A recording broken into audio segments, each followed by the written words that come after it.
Hey, how's it going, everyone? It's Eric Lay, mortgage lender and producing branch manager in Boise, Idaho, with Guaranteed Rate, and coming to you with another edition of Mortgage Moment with Eric.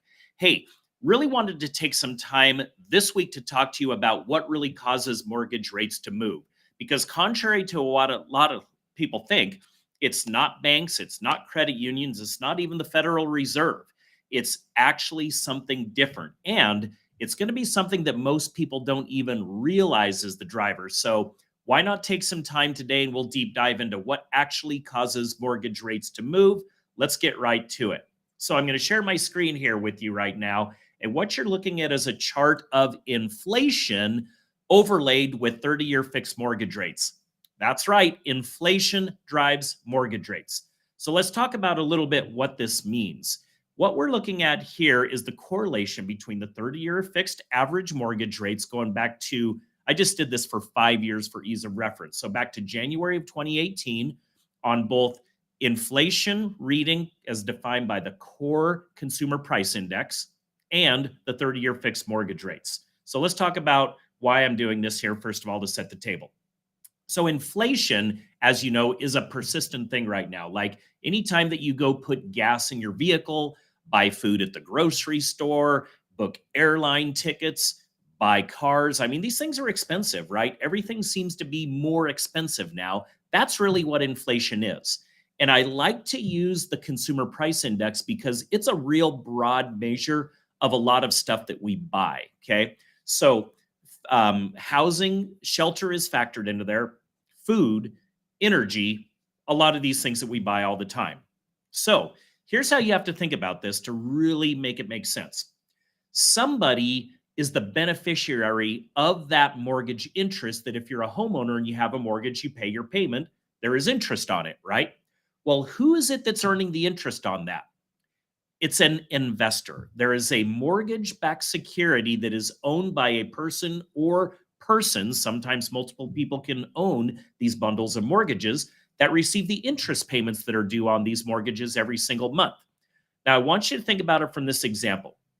Let's say that it's a $100,000 mortgage and it's at an interest rate of 3%. So going back to 2020, 2021, when we had these record low mortgage interest rates, let's say that the mortgage was 3%. So on a $100,000 loan at 3% interest, somebody is earning $3,000 per year. That's 3% in interest per year.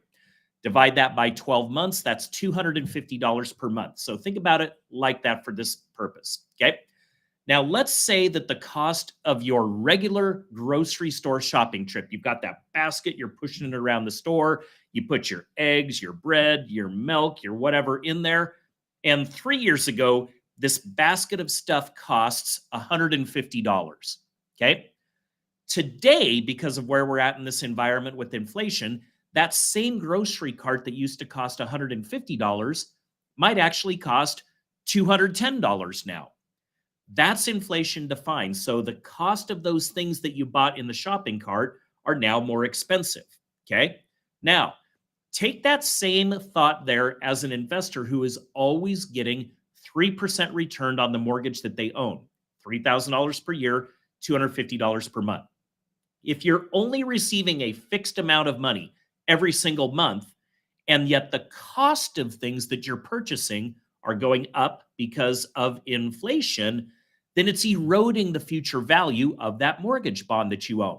That $3,000 per year doesn't go as far when the cost of everything that you buy is getting more expensive.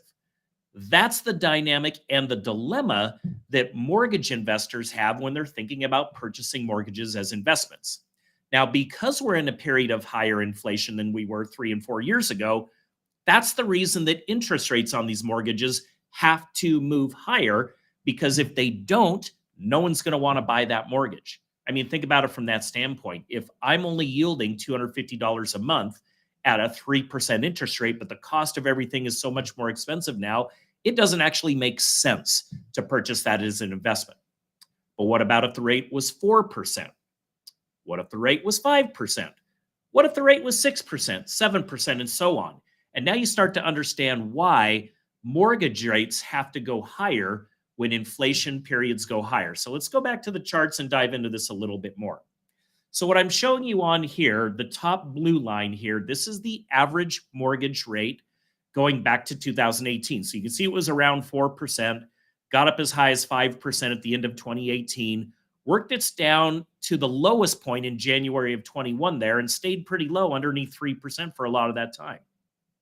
This pink line on the bottom is the consumer price index, okay? That broad measure of inflation that I like to use when I explain this, okay?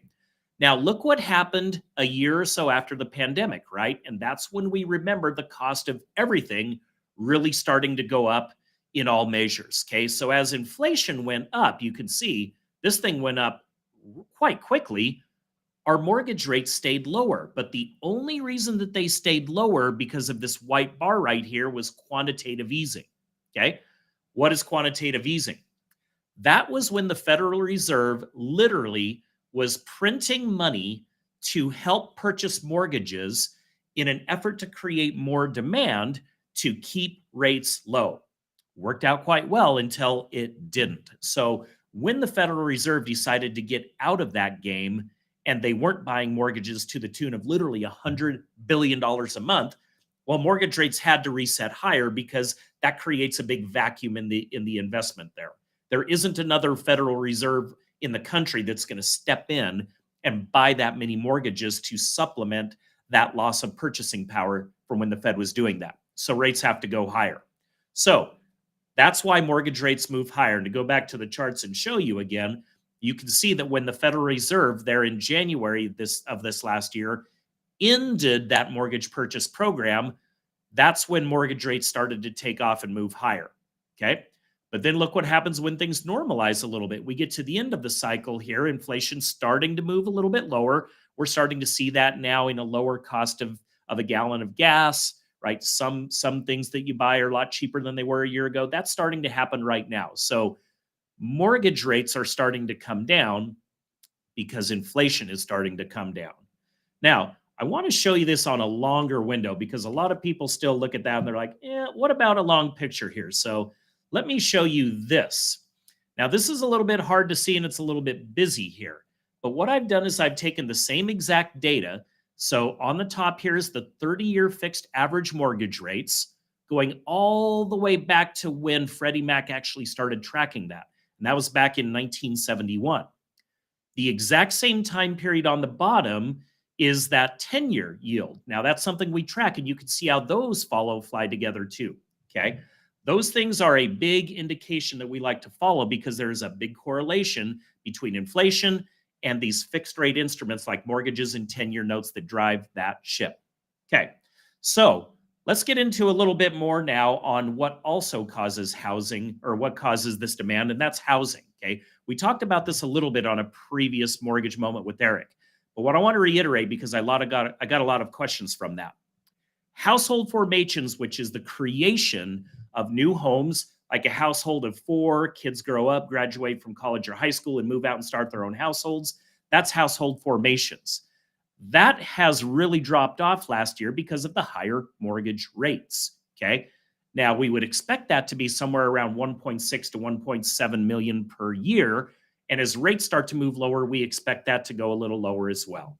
So I want to leave you with this information here because, again, I'm throwing a lot at you, but it's important to understand this component about inflation and driving mortgage rates and a lot of these other investment interest rates that we follow. As inflation moves higher and the cost of everything becomes higher, those interest rates that people have to pay have got to move higher as well. But the opposite always also happens as well. So as inflation comes down, interest rates that investors demand for these will also reset lower. So something to keep an eye on as we move forward. Now, I hope this information was interesting and that you were able to wrap your arms around this just a little bit better. But if you do have any other specific questions about this, or you're thinking about purchasing a home this year, I'd love to be the first person that you call and be a resource for you on that journey. I'm going to leave all my contact information for you in the comments down below this video. Reach out to me if I can help, or if you know of anybody else that needs my help. I hope you're doing well. Thanks so much for watching this. Make it a